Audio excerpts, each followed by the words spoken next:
പിൻവലിച്ചിട്ടും പിൻവാങ്ങാതെ സ്വകാര്യ ബസ് പണിമുടക്ക്. മട്ടന്നൂരിൽ വെള്ളിയാഴ്ചയായിരുന്നു സമരം ആരംഭിച്ചത്.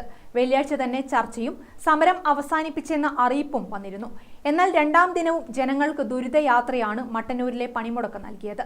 KSRTC ബസ്സുകളിൽ തിങ്ങിഞ്ഞെരുങ്ങിയാണ് മട്ടന്നൂരിൽ നിന്നുള്ള ശനിയാഴ്ചത്തെ യാത്രയും. കഴിഞ്ഞ ദിവസം പാനൂർ പെരിങ്ങത്തൂരിൽ സ്വകാര്യ ബസ്സിലെ കണ്ടക്ടറെ മർദ്ദിച്ച സംഭവത്തിൽ മുഴുവൻ പ്രതികളെയും അറസ്റ്റ് ചെയ്യാത്തതിൽ പ്രതിഷേധിച്ചാണ് തലശ്ശേരി ഭാഗത്തേക്ക് സർവീസ് നടത്തുന്ന സ്വകാര്യ ബസ്സുകൾ സർവീസ് നിർത്തിവെച്ച് പ്രതിഷേധം തുടങ്ങിയത്. ഉച്ചയോടെ തലശ്ശേരി ACPയുടെ അധ്യക്ഷതയിൽ ചേർന്ന യോഗത്തിൽ പണിമുടക്ക് പിൻവലിക്കുന്നതായി പറഞ്ഞിരുന്നെങ്കിലും ശനിയാഴ്ചയും തലശ്ശേരിയിലേക്കുള്ള സ്വകാര്യ ബസ്സുകൾ പണിമുടക്കി. പണിമുടക്ക് ഒഴിവാക്കിയതായി അറിഞ്ഞ് രാവിലെ ജോലിക്കും മറ്റുമായി പുറത്തിറങ്ങിയ ജനങ്ങളാണ് രണ്ടാം ദിനത്തിലും വലഞ്ഞത്.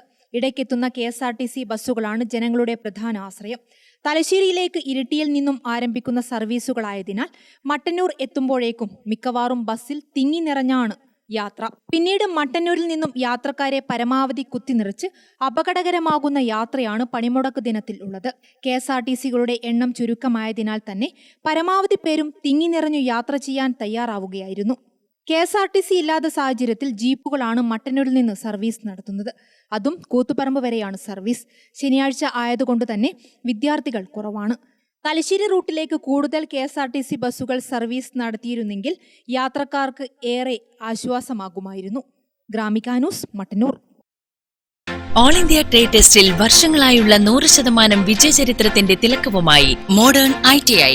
സാങ്കേതിക വിദ്യാഭ്യാസ രംഗത്ത് 4.5 പതിറ്റാണ്ട് പിന്നിട്ട പരിശീലന പാരമ്പര്യം. കണ്ണൂരിൽ ആദ്യമായി കേന്ദ്ര ഗവൺമെന്റ് NCVT സ്ഥിരാംഗീകാരം നേടിയ ഏക സ്ഥാപനം മോഡേൺ ITI.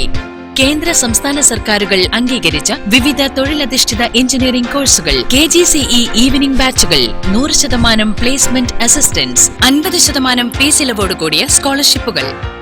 അഡ്മിഷൻ ആരംഭിച്ചിരിക്കുന്നു. Modern ITI, opposite chamber hall, Caltex, Kannur.